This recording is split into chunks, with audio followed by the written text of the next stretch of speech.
Secrets of God's में मैं सिद्धार्थ ब्रह्मभट्ट आप सभी का एक बार फिर से स्वागत करता हूँ।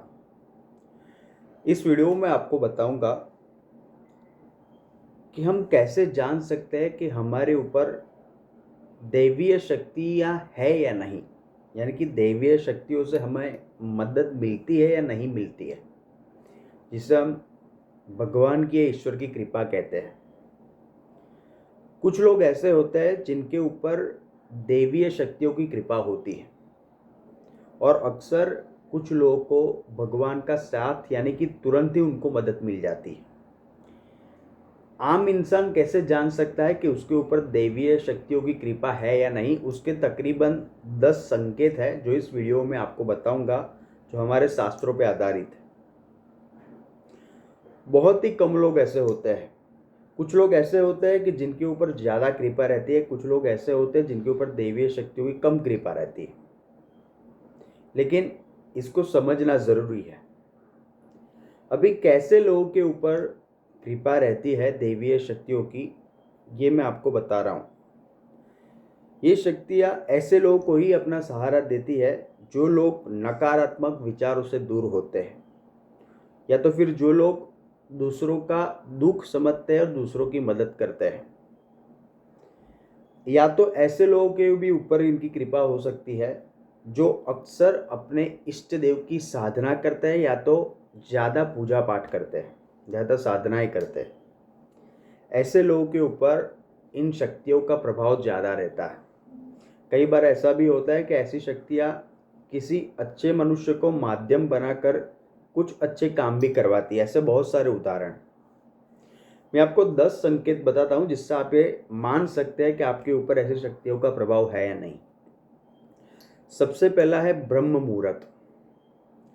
यदि आपकी आंखें प्रतिदिन सुबह 3 बजे से लेकर, यानी कि रात के 3 बजे से लेकर सुबह के 5 बजे के बीच में अगर अपने आप खुल जाती है, तो समझ लीजिए कि आपके ऊपर ऐसे दैवीय शक्तियों का हाथ है। यदि बचपन से लेकर जवानी तक अगर आप ऐसे निरंतर उठते रहते हैं बिना किसी के उठाए, अगर कोई आपको जगाता नहीं, फिर भी अगर आप 3 से 5 के बीच में अगर अपने आप उठ जाता है, तो समझ लीजिए कि आपके ऊपर दैवीय शक्तियों की कृपा है। बहुत कम लोगों के साथ ऐसा होता है।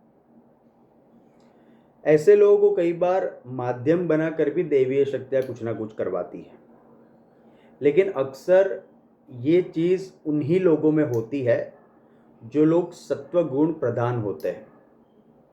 यानी कि आप ऐसा भी मान सकते हैं कि सत्व गुण प्रधान लोग ही सुबह इस समय के बीच में उठ सकते हैं। शास्त्रों में इस काल को अमृत काल या तो अमृत वेला कहा गया है, और इस समय में जो वायु होती है वो अमृत के समान मानी गई है। पूरी दुनिया में सिर्फ 13% लोग ही ये समय पे उठ पाते हैं। इसलिए ब्रह्म मुहूर्त में उठना सामान्य बात नहीं है। अगर आप अपने आप उठते हैं तो समझ लीजिए कि आपके ऊपर दैवीय शक्तियों की कृपा है। आयुर्वेद में ऐसा बताया गया है कि ये जो समय है उसमें उठने वाला मनुष्य बहुत ही ज़्यादा आयु उसकी रहती है, ज़्यादा जीता है।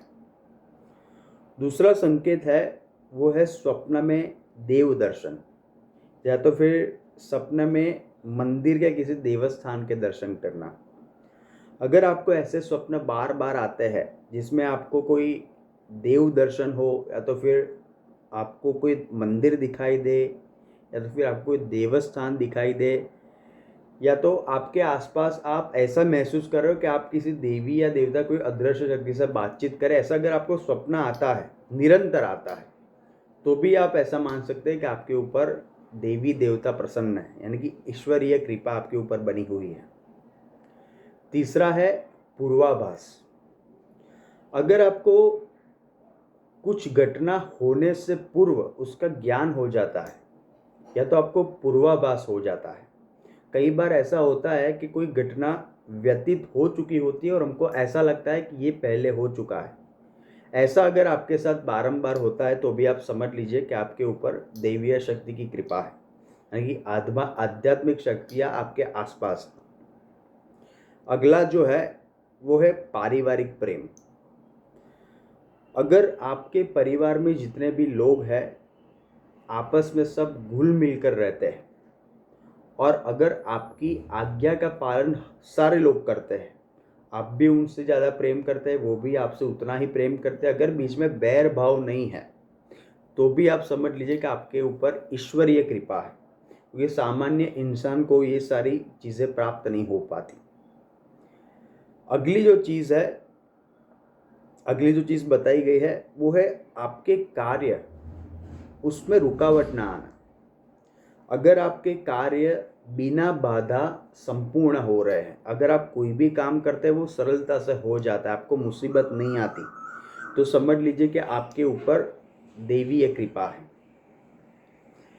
फिर एक और संकेत है, ये संकेत ऐसा है कि आपको ऐसा आभास हो कि आपके आसपास सुगंधित वातावरण है। अगर बिना किसी वजह, अगर आप पूजा कर रहे हो, कुछ भी कर रहे हो, लेकिन बिना किसी वजह धूप अगरबत्ती कुछ भी नहीं जलाई है और आपको ऐसा महसूस होता है कि आपके आसपास सुगंधित वातावरण है, तो भी आप ऐसा मान सकते हैं कि आपके आसपास आध्यात्मिक शक्तियां हैं, आप उससे घिरे हुए हैं। फिर अगला है वो है हवा को महसूस करना।